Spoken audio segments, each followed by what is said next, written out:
आप देख रहे हैं न्यूज इनसाइडर के साथ प्रोग्राम स्पेशल रिपोर्ट, जिसमें दिन भर की अहम खबरें पहुंचाएंगे आप तक। मुल्क में सियासी गहमागहमी तेजी से जारी। कांग्रेस रहनुमा राहुल गांधी के वोट चोरी पर हाइड्रोजन बॉम्ब वाले बयान के बाद बीजेपी की जानिब से पवन खेड़ा पर 2 वोटर आईडी कार्ड रखने का इल्जाम लगाया गया। पवन खेड़ा की जानिब से रद्द-ए-अमल आया सामने। दिल्ली में सियासत का माहौल एक बार फिर से गर्म हो चुका है, एक दिन बाद जब कांग्रेस के रहनुमा राहुल गांधी ने बीजेपी पर वोट चोरी का इल्जाम लगाते हुए कहा कि वो जल्द ही एक हाइड्रोजन बॉम्ब जैसा बड़ा खुलासा करने वाले हैं। बीजेपी ने भी तुरंत पलटवार कर दिया है। बीजेपी की जानिब से कांग्रेस के स्पोक्सपर्सन पवन खेड़ा पर संगीन इल्जामात लगाए गए हैं कि उनके पास 2 एक्टिव वोटर आईडी कार्ड्स हैं। बीजेपी के स्पोक्सपर्सन प्रदीप भंडारी की जानिब से कहा गया कि राहुल गांधी से कुछ सवालात हैं। क्या वो जानते हैं कि पवन खेड़ा के पास मल्टीपल ईपीआईसी कार्ड्स हैं? क्या वो उन्हें भी वोट चोर कहेंगे? क्या वो मानेंगे कि गांधी वाड्रा परिवार वोट फ्रॉड को छुपा रहा है? बीजेपी की IT cell head Amit Malviya की जानिब से एक्स पर वोटर लिस्ट की तस्वीरें शेयर की गई, जिसमें दिखाया गया कि पवन खेड़ा का नाम न्यू दिल्ली और जंगपुरा कॉन्स्टिट्यूएंसीज दोनों में शामिल है। मालविया ने लिखा कि राहुल गांधी वोट चोरी का शोर मचा रही हैं, लेकिन उनकी पार्टी के मीडिया हेड के पास ही 2 वोटर आईडी कार्ड हैं।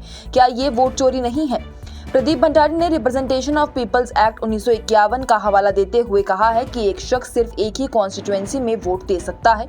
उन्होंने राहुल गांधी से सवाल किया क्या वो अब ये मानेंगे कि असल वोट चोर उन्हीं की पार्टी में मौजूद है। दूसरी तरफ पवन खेड़ा की जानिब से इन इल्जामात को रद्द करते हुए कहा गया कि बीजेपी के इल्जाम दरअसल कांग्रेस के उठाने वाले सवालों के जवाब है। उनका कहना था कि यही तो कांग्रेस कहती आ रही है कि इलेक्शन कमीशन की वोटर लिस्ट में ही कई सारी गलतियां हैं। मेरे नाम पर भी अब 2 वोट बना दिए गए हैं। वोट क्यों आ रहे हैं जब मैंने पहले ही 2016 में नई दिल्ली छोड़ दिया था?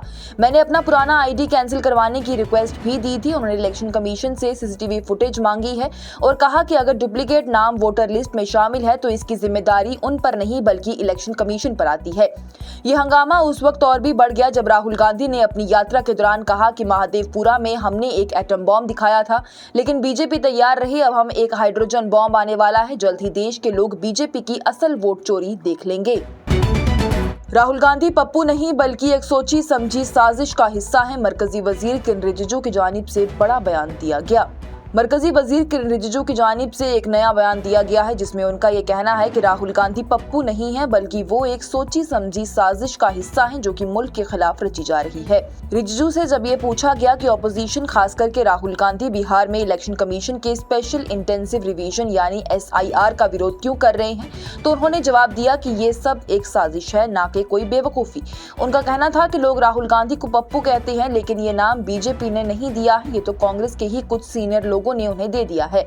हम नहीं समझते कि वो बेवकूफ हैं, वो जानते हैं कि वो आखिर क्या कर रहे हैं।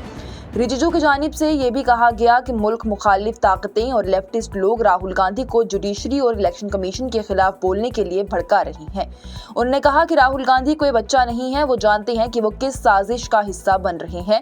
लेकिन रिजिजू ने यह भी साफ किया है कि वज़ीर आज़म मोदी की सरबराही में कोई भी मुल्क की तरक्की को रोक नहीं सकता। उन्होंने कहा कि देश के लोग वज़ीर आज़म के साथ मजबूती से खड़े हैं। जो लोग जलील अल्फाज इस्तेमाल करते हैं वो मुल्क की कभी भी सियासत नहीं कर सकते, ना ही उसकी सरबराही कर सकते हैं।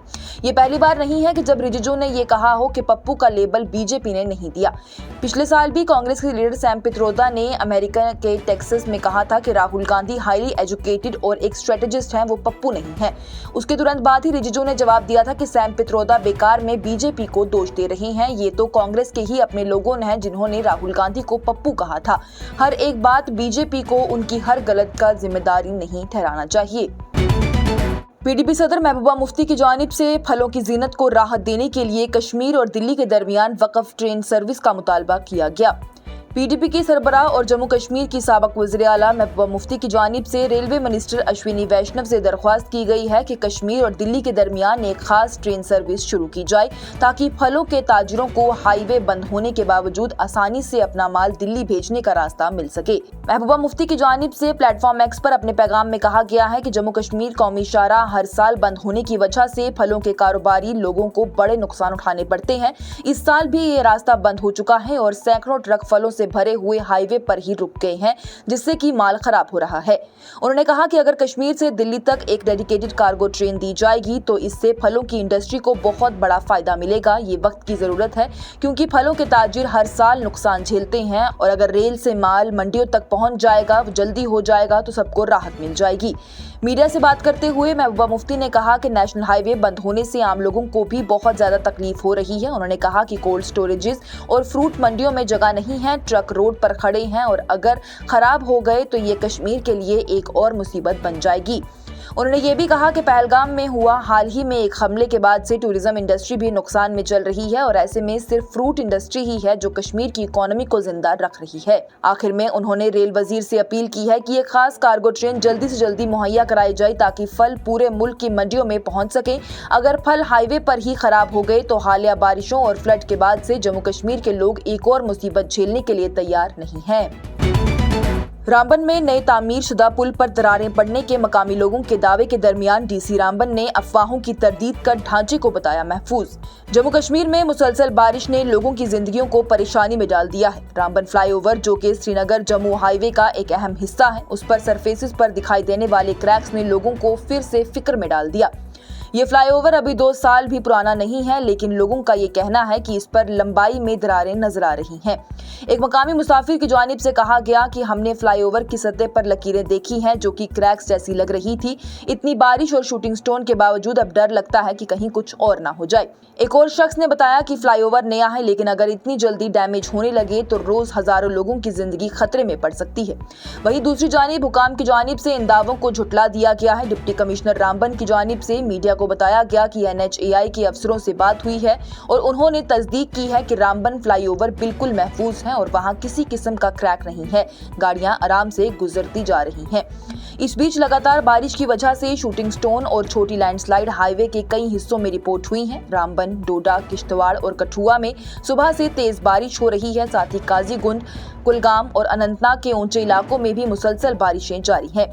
इंतजामिया की जानिब से लोगों से अपील की गई है कि गैर जरूरी सफर से परहेज करें और जो लोग सफर कर रहे हैं वो बहुत एहतियात बरतें। ये भी कहा गया है कि बारिश का सिलसिला अगर चलता रहा तो कुछ कमजोर इलाकों में मिट्टी के फिसलने और लैंडस्लाइड का खतरा बढ़ सकता है।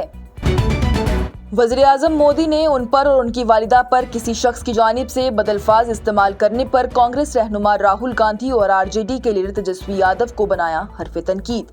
बिहार में एक जलसे से खिताब करते हुए वज़ीर-ए-आज़म नरेंद्र मोदी ने कांग्रेस और RJD अलायंस पर सख्त हमला किया है। उन्होंने कहा है कि ऑपोजिशन के स्टेज से उनकी मां के खिलाफ गालियां दी गई, जो सिर्फ उनकी मां नहीं थी बल्कि हर मां और हर बहन की तौहीन थी। उन्होंने कहा कि बिहार में RJD और कांग्रेस के मंच से मेरी मां के लिए बदतमीज अल्फाज बोले गए। ये सिर्फ मेरी मां की तौहीन नहीं है बल्कि पूरे देश की माओं और बहनों का अपमान है। आप सब लोगों को भी इसको सुनकर दुख महसूस जरूर हो रहा होगा। ये बयान उन्होंने उस वक्त दिया है जब वो बिहार राज्य जीविका निधि साख सहकारी संघ लिमिटेड का इनॉग्रेशन कर रहे थे, जिसका मकसद बिहार की औरतों को आसान लोन और मदद देना था ताकि वो अपना काम शुरू कर सके। वज़ीर-ए-आज़म की जानिब से तकरीबन 20 लाख औरतों से वीडियो कॉन्फ्रेंसिंग के जरिए बात की गई। उन्होंने अपनी मरहूम मां हीराबेन मोदी का जिक्र करते हुए कहा, मेरी मां ने बहुत गरीबी में जिंदगी गुजारी। बीमार होने के बावजूद वो काम करती रही थी। हर पैसा बचाकर उसने हमारे लिए कपड़े बनाए थे। ऐसे करोड़ों माएं इस देश में हैं जिन्होंने अपने बच्चों के लिए कुर्बानियां दी हैं। मां का दर्जा तो भगवान से भी ऊंचा होता है। उनकी जानिब से ये भी कहा गया कि मेरी मां अब इस दुनिया में नहीं है। 100 साल की उम्र पूरी करने के बाद उनका इंतकाल हो गया। उनका सियासत से कोई लेना देना भी नहीं था, लेकिन फिर भी कांग्रेस और RJD के मंच से उन्हें गालियां दी गई। ये बात दिल को छूने वाली और दुख भरी और तकलीफ दे है। उन्होंने कहा कि जो अल्फाज स्टेज से बोले गए वो सिर्फ उनकी मां के लिए नहीं थे बल्कि हर एक आम मां के लिए थे। वज़ीर-ए-आज़म ने कांग्रेस के राहुल गांधी और RJD के तेजस्वी यादव को निशाना बनाते हुए कहा कि जो सियासत खानदानों में पैदा हुए हैं वो गरीब मां की तकलीफ नहीं समझ सकते। इन लोगों को लगता है कि बिहार की कुर्सी उनके खानदान की जागीर है, लेकिन आप लोगों ने एक गरीब मां के बेटे को प्रधान सेवक बनाया। नामदार इस बात को हजम नहीं कर पा रहा।